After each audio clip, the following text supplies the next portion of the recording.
Sebuah misi yang jauh lebih besar daripada sekadar memperbaiki performa tim nasional Jerman tengah dijalani Julian Nagelsmann untuk Piala Dunia 2026. Setelah melewati beberapa turnamen yang mengecewakan dan gagal memenuhi ekspektasi sebagai salah satu raksasa sepak bola dunia, Der Panzer kini berusaha bangkit dari keterpurukan. Rupanya bukan sekadar janji atau ambisi kosong, pelatih muda itu benar-benar berupaya membangun kembali fondasi yang pernah menjadikan Jerman sebagai salah satu tim paling disegani di planet ini. Namun kebangkitan yang diinginkan Nagelsmann bukanlah sekadar menghidupkan kembali kenangan masa lalu.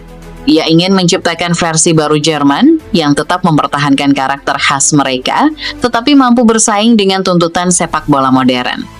Lantas, seperti apa kekuatan mereka saat ini? Dan sejauh mana mereka mampu melangkah dalam perburuan trofi Piala Dunia 2026? Simak sampai tuntas. Untuk memahami ambisi besar Julian Nagelsmann, kita harus melihat terlebih dahulu seperti apa identitas Jerman yang pernah membuat mereka begitu ditakuti dunia. Selama puluhan tahun, Der Panzer dikenal sebagai simbol disiplin, mental baja, dan kemampuan luar biasa untuk selalu menemukan cara menang dalam situasi tersulit. Reputasi itu bahkan dirangkum dengan sempurna oleh kalimat legendaris Gary Lineker setelah Inggris disingkirkan Jerman di semifinal Piala Dunia 1990. Sepak bola adalah permainan sederhana. 22 pemain mengejar bola selama 90 menit dan pada akhirnya Jerman yang menang, kata Lineker. Ucapan tersebut bukan sekadar lelucon, melainkan gambaran nyata tentang bagaimana dunia memandang Jerman saat itu. Mereka mungkin tidak selalu memainkan sepak bola paling indah, tetapi mereka hampir selalu menjadi tim yang paling sulit dikalahkan. Mentalitas juara, organisasi permainan yang rapi, dan kemampuan tampil maksimal di momen krusial menjadi identitas yang melekat begitu kuat pada Die Mannschaft. Perubahan besar kemudian terjadi setelah Joachim Löw mengambil alih tim nasional usai Piala Dunia 2006. Di bawah arahannya, Jerman mulai meninggalkan pendekatan lama yang sangat mengandalkan kekuatan mental dan efisiensi. Der Panzer berevolusi menjadi tim dengan penguasaan bola dominan, permainan menyerang atraktif, serta pendekatan taktik modern yang lebih fleksibel. Transformasi tersebut mencapai puncaknya pada Piala Dunia 2014 ketika Jerman tampil luar biasa dan berhasil menjadi juara dunia setelah menghancurkan Brasil dengan skor bersejarah 7-1 di babak semifinal. Namun seiring berjalannya waktu, kesuksesan itu justru menghadirkan masalah baru. Penguasaan bola yang awalnya menjadi senjata berubah menjadi obsesi. Jerman perlahan kehilangan karakter yang selama puluhan tahun membuat mereka berbeda dari negara lain. Mereka memang masih mampu mengontrol pertandingan, tetapi tidak lagi memiliki aura menakutkan yang dulu begitu identik dengan Der Panzer. Kegagalan di Piala Dunia 2018 dan 2022 menjadi bukti nyata bahwa sesuatu telah hilang dari identitas sepak bola Jerman. Tim nasional Jerman mulai dianggap terlalu lembut, mudah ditebak, dan kehilangan karakter keras yang dahulu selalu membuat lawan merasa tidak nyaman. Bahkan Joachim Löw sendiri sempat mengakui kesalahan pendekatan yang ia lakukan setelah kegagalan di Piala Dunia 2018. Kesalahan terbesar saya adalah berpikir kami bisa lolos grup hanya dengan dominasi penguasaan bola, ujar Löw. Karena itulah ketika Julian Nagelsmann mengambil alih tim nasional Jerman pada tahun 2023, fokus utamanya bukan hanya soal taktik. Ia ingin mengembalikan sesuatu yang jauh lebih mendasar, yaitu identitas. Sejak hari pertama, Nagelsmann terus menekankan pentingnya mentalitas, solidaritas, keberanian, dan semangat juang yang pernah menjadi fondasi kesuksesan Der Panzer selama beberapa generasi. Ia berulang kali menegaskan bahwa Jerman tidak perlu menjadi Spanyol jilid 2. Menurutnya, Jerman harus kembali menjadi Jerman. Sebuah tim yang memiliki karakter sendiri dan dihormati karena kekuatan mental serta kemampuannya memenangkan pertandingan besar. Yang terpenting adalah negara lain kembali melihat kami sebagai negara sepak bola, kata Nagelsmann. Saya ingin semua orang di bus menuju stadion berpikir, tentu saja kami akan menang hari ini. Kami adalah Jerman. Filosofi tersebut terlihat jelas dalam pemilihan pemainnya. Nagelsmann kini lebih mengutamakan karakter pekerja keras dan mental kompetitif dibanding sekadar kemampuan teknis semata. Nama-nama seperti Joshua Kimmich, Leon Goretzka, Antonio Rudiger, hingga Jonathan Tah dianggap mewakili karakter baru yang ingin ia bangun di dalam skuad. Di sisi lain, generasi muda seperti Jamal Musiala, Lennart Kahl, hingga Dennis Undav menghadirkan kombinasi teknik, kreativitas, dan semangat juang yang menjadi representasi DNA baru Jerman. Nagelsmann tidak hanya sedang menyusun formasi atau pola permainan.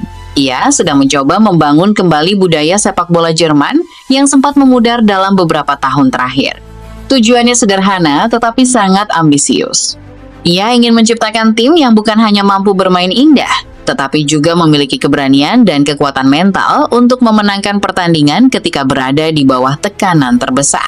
Dan sejauh ini, tanda-tanda keberhasilan proyek tersebut mulai terlihat. Niat mulia itu terbukti saat Jerman menghadapi Finlandia dalam laga uji coba menjelang Piala Dunia 2026. Die Mannschaft tampil dominan dan sukses menghajar lawannya dengan skor telak 4-0. Kemenangan tersebut menjadi bukti bahwa apa yang sedang dibangun Nagelsmann mulai menunjukkan hasil nyata di atas lapangan. Penyerang Dennis Undav tampil sebagai bintang kemenangan setelah mencetak 2 gol. 2 gol lainnya disumbangkan oleh Florian Wirtz dan Jamal Musiala.